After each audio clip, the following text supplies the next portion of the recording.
Servus Freunde, my name is Jimmy Cage and Exhibiting Forgiveness just had its world premiere at the Sundance Film Festival. It's a heavy drama dealing with painful subject matters, but it's also a beautiful, absorbing and rewarding film. It marks the feature debut by writer and director Titus Kaphar, and I'm not sure how much of its story and characters stem from the filmmaker's own biography, but at least there's one element that him and his movie's central character Terrell have in common. They are both artists. They are both painters. Terrell and his wife Aisha are both artists who live with their young son Jermaine in this beautifully designed house, seemingly living their dream. But at least he comes from a very different background, and early on we are also being introduced to some middle-aged man who might be living on the streets. That man, Laron, turns out to be Terrell's estranged father. Someone he hasn't seen in years, but someone who's still haunting him. Terrell carries a lot of traumata with him, experiences that have tormented him since his childhood, and that he expresses through his art.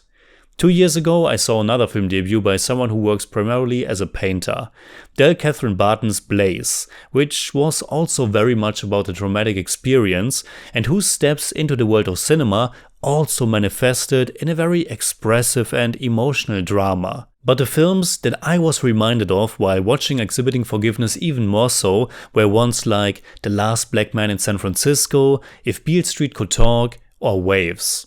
Not so much because of their stories, but because all of them are very heavy dramas that carry a lot of pain, and yet they are also characterized by striking and strong aesthetics.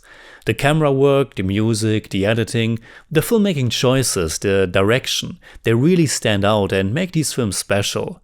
Not to mention the fantastic and heartfelt and also heart-wrenching performances. André Holland does a remarkable job portraying this man who went through hell as a child and who is so determined to be a better man and better father to his own child. It's a film about the pain that we carry with us and the dangers of becoming the things we hate, or seeing parts of that in us, of repeating the same mistakes. It's a film, like the title suggests, about forgiveness and about the limits of forgiveness.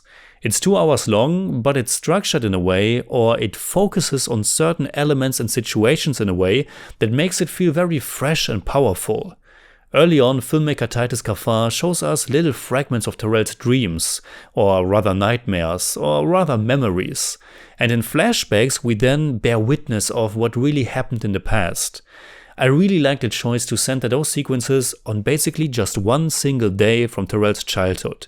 One day that was absolutely crucial and at the same time also exemplifies what it must have been with this drug-addicted, toxic father, who, as we learn, was also just passing along what he received from his father. John Earl Jelks, who plays Terrell's father Laron, is damn strong as well, portraying a man who seems to have changed, at least to some degree, but who also can't help but be the man he used to be, and who of course also can't change what happened in the past. Ingenue Alice Taylor plays the mother Joyce, and André plays Terrell's wife Aisha. The entire cast is great to watch, as is the film itself. Coming from someone with a background as a painter certainly adds something special here. The big paintings themselves are so fascinating to look at. The little surreal moments are beautiful, and the topic of working through your experiences and expressing yourself through art is very interesting and obviously not just applies to the paintings in the film, but to the film as a piece of art itself. I highly recommend Exhibiting Forgiveness. And if you want a rating, I'd give this an 8 out of 10. It's more like 8.1, but I don't do that.